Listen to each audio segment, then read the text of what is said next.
aku bersandar pada Tuhan, aku bersandar pada Tuhan. Nggak tahu ada apa gitu kan.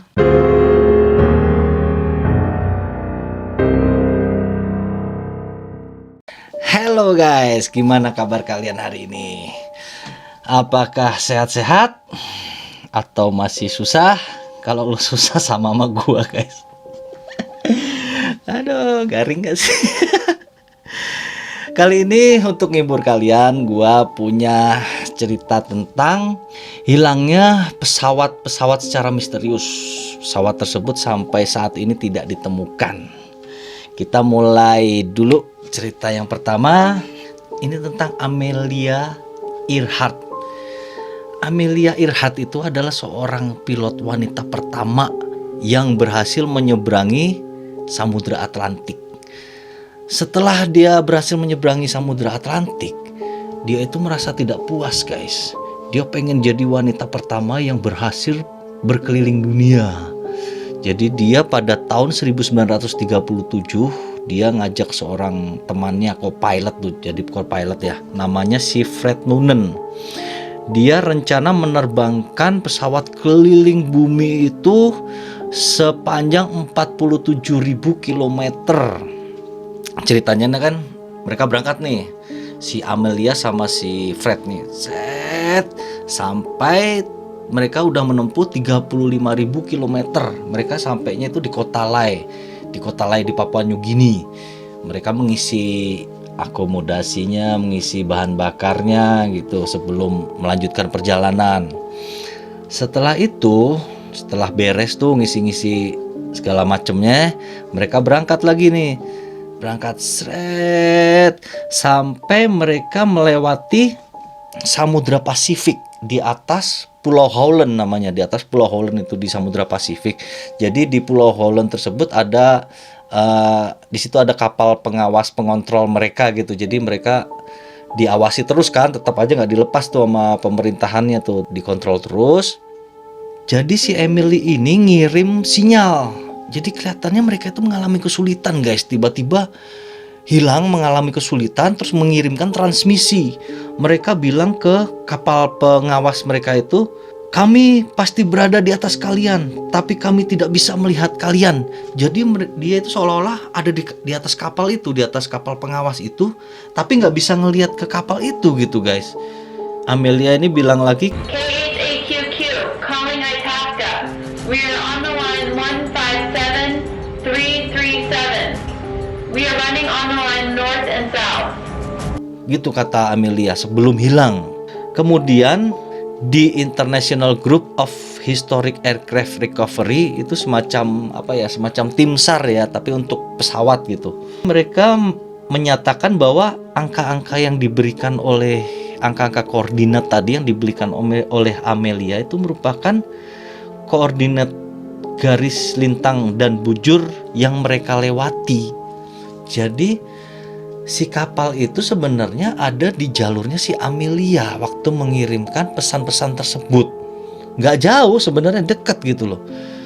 Kebetulan tak hanya Pulau Howland yang berlokasi di garis itu, ada sebuah pulau yang tak berpenghuni bernama Gardner. Di sebelah Pulau Howland ada namanya Pulau Gardner. Sekarang disebut Nikimaroro dan juga berada di koordinat lintang dan bujur tersebut. Diduga Amelia dan Noonan ini mendarat darurat di pulau tersebut. Tim pencarian sudah menyisiri perairan sekitar Pulau Howland dan mendapatkan hasil yang sama. Faktanya, hingga kini bangkai pesawat Electra dan jenazah keduanya tidak pernah ditemukan.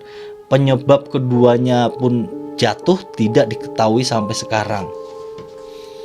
Sebenarnya simpel aja ya guys. Jadi mereka itu terbang melewati atas Pulau Howard. Nah, setelah melewati atas Pulau Howard, di bawahnya ada kapal yang mengawasi mereka. Jadi deket dong. Si Amelia ngirim sinyal transmisi nih, minta tolong bahwa mereka sedang kacau, kayaknya lagi ada masalah gitu ya. Tapi si Amelia itu ngelihat ke bawah, nggak ada, kapal itu nggak kelihatan gitu.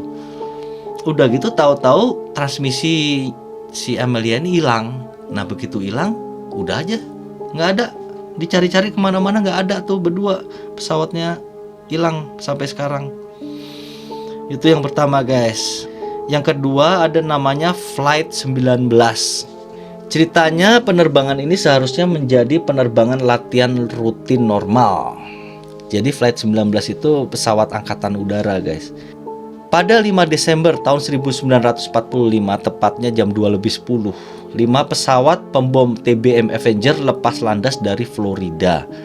Konvoi pesawat yang disebut Flight 19 ini seharusnya terbang menuju sisi pesisir pantai Florida, melakukan latihan menjatuhkan bom di Delta Hens dan Chickens. Mereka berbelok ke utara melewati Bahama dan berputar kembali ke pangkalan. Udah gitu aja tugasnya.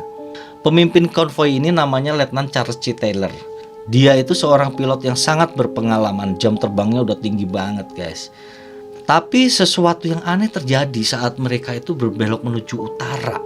Jadi pas saat mereka ke utara itu, si Charles ini bilang alat navigasinya itu tiba-tiba tidak berfungsi guys.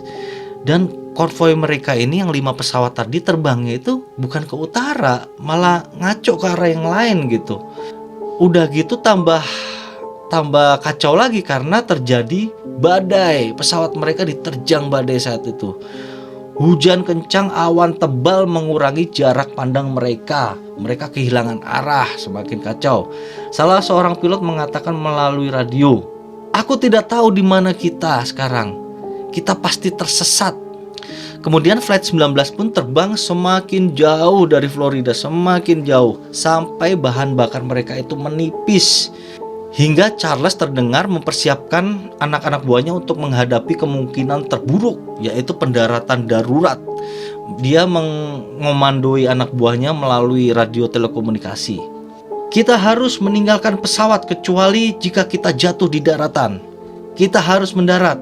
Beberapa menit kemudian komunikasi berakhir dari Flight 19 itu.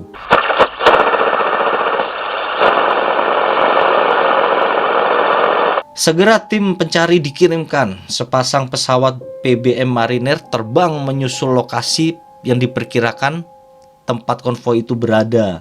Mereka meluncur dari pangkalan pelabuhan Lauderdale. Namun 20 menit kemudian salah satu dari kedua pesawat penolong tadi itu putus kontak. Tiba-tiba putus kontak. Keesokannya Angkatan Laut Amerika Serikat segera melancarkan pencarian skala besar dan melibatkan lebih dari 300 kapal dan pesawat. Pencarian skala besar ini menyusuri kurang lebih 300.000 mil luas lautan guys. Gak main-main nih. Tanpa menemukan apapun. Total 14 orang menghilang. Beberapa teori berkonspirasi bahwa Flight 19 ini adalah salah satu korban dari keanehan segitiga Bermuda yang memang terletak di dekat Florida. Jadi tidak ada penjelasan secara masuk akal tentang kehilangan pesawat mereka ini. Baik pesawat 5 tadi yang konvoi Flight 19 ataupun bahkan pesawat penolongnya itu hilang juga tadi kan yang satu. Itu nggak masuk akal karena di situ juga ada badai yang mudah dilalui juga, tidak terlalu besar badai tersebut. Jadi akhirnya muncul asumsi yang bisa diterima akal atau enggak, mereka itu hilang di segitiga Bermuda seperti itu. Dan nasibnya sampai kini tidak ditemukan. Kemudian ada lagi nih namanya Silk Air Flight 185. Ini kejadiannya di Indonesia guys. Pesawat ini jatuh di Palembang tepatnya, atau di atas Sungai Musi Palembang. Pesawat ini itu rutenya tadinya akan ke Jakarta, Singapura. Mereka membawa 97 penumpang dan awak kabinnya itu ada 7 orang, meliputi pilot, co-pilot, sama pramugari. Investigasi ini segera dilakukan oleh tim gabungan dari Indonesia atau KNKT ini dari Indonesia, Komisi Nasional Keselamatan Transportasi. Mereka terjun bersama dibantu oleh tim rescue dari Singapura dan Australia. Tapi dari hasil pencarian mereka ini tidak ditemukan. Pesawat itu tidak ada. Bahkan akhirnya masing-masing tim pencari ini punya asumsi sendiri gitu loh. Kalau yang dari Singapura ini bilang bahwa pesawat itu sengaja menjatuhkan diri, pilotnya itu bunuh diri guys. Sampai saat ini Singapura, Indonesia, Australia tidak ada yang sepakat apa penyebab kejatuhan dari Silk Air Flight 185 ini. Luar biasa, ini mah aneh ya, pesawat segitu gede dengan peralatan-peralatan radar canggih. Indonesia, Singapura, Australia hilang tuh pesawat. Ada lagi Egypt Air MS-990. Dia dijadwalkan untuk terbang dari Los Angeles dan transit di New York sebelum melanjutkan menuju Kairo, Mesir. Pada tanggal 31 Oktober 1999, penerbangan ini jatuh di Samudra Atlantik setelah lepas landas dari New York. Seluruh 203 penumpang dan 14 kru pesawat tewas seketika. Rekaman black box, kan ada black box itu guys. Jadi black box itu disebutnya black box tapi kotaknya warna merah sebenarnya. Jadi black box itu menyimpan semua rekaman-rekaman antara pilot dengan menara pengawas gitu.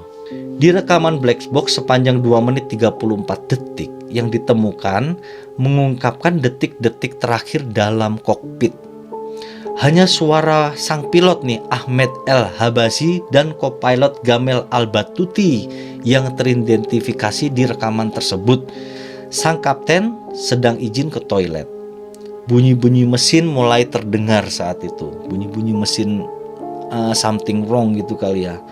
Kemudian si kopilot nih, si Gamel ini berulang-ulang mengatakan, "Aku bersandar pada Tuhan, aku bersandar pada Tuhan."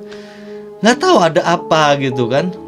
Sang pilot pun akhirnya kembali ke kokpit sambil menanyakan dengan panik, "Apa yang terjadi?" gitu.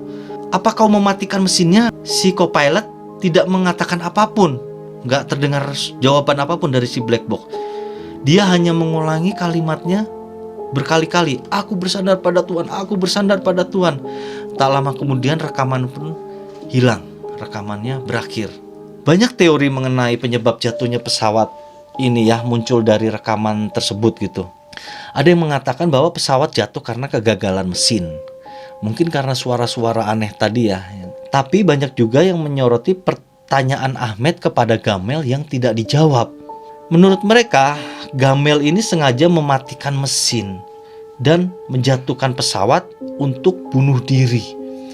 Usaha penyelidikan gabungan antara Mesir dan Amerika Serikat itu tidak menemukan kesepakatan apa penyebab pesawat ini jatuh gitu. Sampai saat ini mereka tidak tahu apa penyebabnya. Kalau menurut saya ini mah ada si pilotnya, si co-pilotnya bunuh diri deh kalau menurut saya, bener. Jadi si pilot ini mau ke kamar mandi kan tadi. Nah begitu dia melangkah keluar dari pintu kokpit, suara mesin pesawatnya jadi beda. Berarti kan kalau nggak rusak, mesin dimatiin seperti itu kan. Lanjut, Malaysia Airlines MH370. Ini legendaris banget ini, waktu beritanya santer di Indonesia juga kan ini. Menghilangnya pesawat Malaysia Airlines dengan nomor penerbangan MH370 ini menjadi salah satu misteri terbesar di dunia penerbangan saat ini. Pesawat dengan rute Kuala Lumpur Beijing ini terbang pada dini hari 8 Maret 2014. Mereka mengudara 38 menit mengudara. Akhirnya kontak dari tower pengawas di Malaysia tidak bisa menghubungi pesawat MH370. Kalau setengah jam itu kan 38 menit guys ya, setengah jam itu belum jauh ya. Pesawat tuh belum jauh dan masih kelihatan deh. 37 menitnya masih kelihatan lah gitu. Jadi terus udah hilang aja. Kemudian 3 menit setelahnya pesawat ini pun menghilang dari radar. Gak hanya suaranya, pesawatnya juga hilang dari radar guys. Namun masih terlacak di radar militer. Radar militer lebih canggih pasti. Jadi dia masih bisa melacak. Ditemukan bahwa MH370 menyimpang ke barat dari jalur mereka yang seharusnya. Jadi mereka belok ke kiri ya, barat itu kan ke kiri ya. Mereka belok ke kiri, menyimpang dari harusnya lurus gitu. Pesawat MH370 hilang dari radar sepenuhnya pada pukul 2:22 dini hari di atas Laut Andaman. Itu berlokasi di utara Aceh, Indonesia. Pesawat ini membawa 12 kru berkebangsaan Malaysia dan 227 penumpang dari 15 negara yang berbeda. Banyak negara yang terlibat dalam usaha pencarian pesawat ini. Misi pencarian MH370 menjadi misi pesawat hilang yang termahal di dunia karena melibatkan banyak negara. Tim penyelidikan gabungan menyatakan bahwa tidak ada sinyal darurat yang dikirim oleh pesawat tersebut.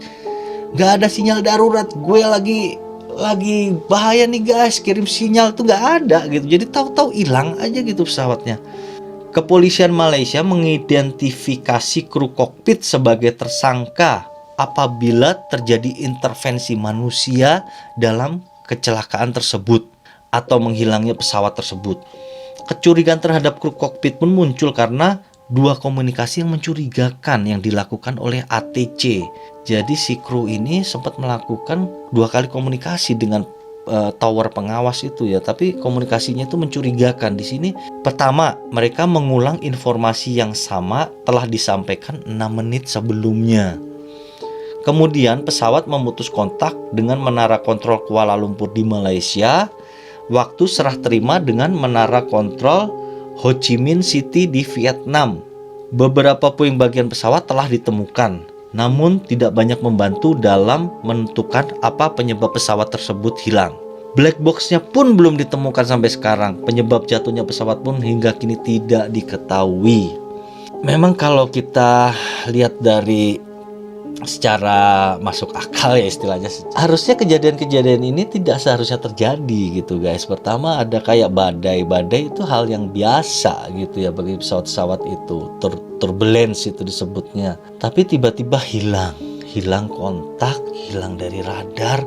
MH370 ini juga begitu. Setelah setengah jam itu kan nggak jauh guys, tahu-tahu mereka hilang aja gitu. Terus 3 menit kemudian benar-benar hilang, komunikasi hilang, dari radar militer juga hilang. Emang nggak masuk akal sih. Banyak hal-hal yang luar biasa kejadian di luar kemampuan manusia gitu ya, yang kita masih belum nyampe lah ke sana. Ya mungkin gitu dulu guys. Mungkin ada hikmah yang diambil, entah harusnya kita lebih canggih alat-alatnya atau gimana gitu kan. Nggak tahu juga nih. Ya semoga kalian terhibur aja. Silahkan like, subscribe, and share sebanyak-banyaknya guys. Terima kasih and see you.